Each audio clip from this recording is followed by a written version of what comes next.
Roger Moore just just got better. The Spy Who Loved Me is directed by Lewis Gilbert and stars Roger Moore, Barbara Bach, Kurt Jürgens, and Richard Kiel. This is Moore's third Bond film, and so far, it's his best.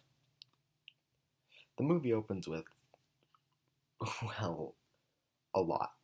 A lot happens. Stuff happens that sets up our main plot and the villain. It also sets up our Bond girl. Plus, the ending of the opening is Bond finishing a mission. A lot happens before the opening titles, but it helps give us a bunch of exposition now instead of telling us all this stuff later in the movie. Set up everything so we can just right after that opening, right after the opening, after the song, we can just go right into it, which I liked. I liked how it was just getting all that stuff out of the way, all that setup stuff out of the way, so you can just move on to the movie.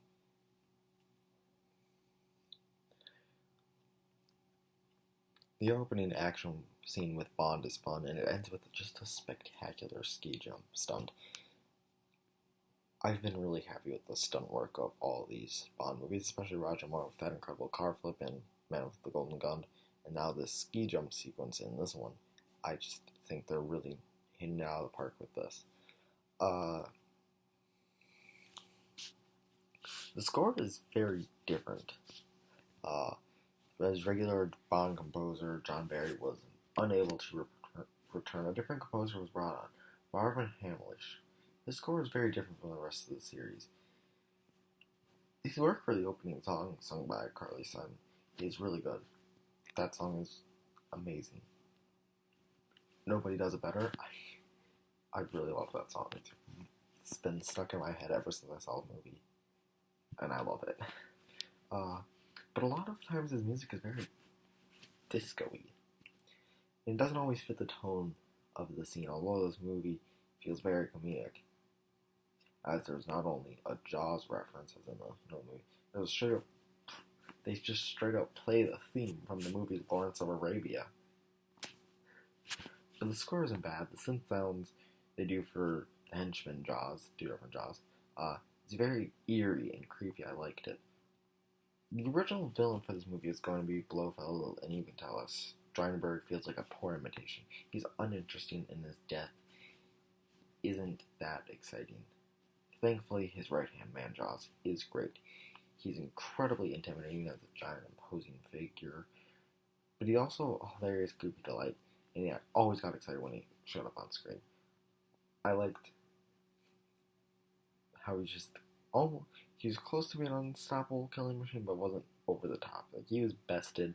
He survives the end of the movie and comes back in the next one, but like he's not just like over the top.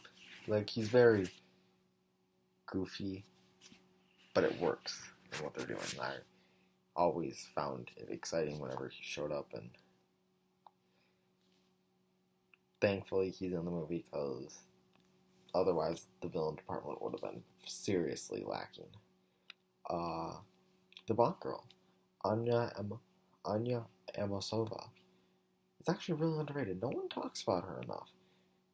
She's pretty, plus having a Russian spy work with a British spy is so much fun to watch. They have a great back and forth, plus their chemistry is really good, and her wanting her revenge when her love is murdered is interesting enough. Plus, she holds her own for most of the movie. This movie's cinematography is great, easily the best in the series so far. The car chase is another fun action sequence, and a funny little thing at the end of the movie. The end of the movie teases that Bond will return in For Your Eyes Only, even though the next movie is Moonraker and not For Your Eyes Only. The reason they said that is because Star Wars suddenly hit the screen. They're like, alright, well, we'll adapt a different one of Fleming's novels and base it basically on Star Wars and stuff, so we can cash in on the sci-fi movement, because who knows how long it'll last. A long time, it lasts a long time. But yeah, thankfully after the disappointment of Live and Let Die and Man with the Golden Gun, this movie really brought back to me really liking this franchise, I was kind of scared that Honor Majesty Secret Service would be like the last good one for a while there, because obviously Casino Royale is brilliant, but get more into that later. But just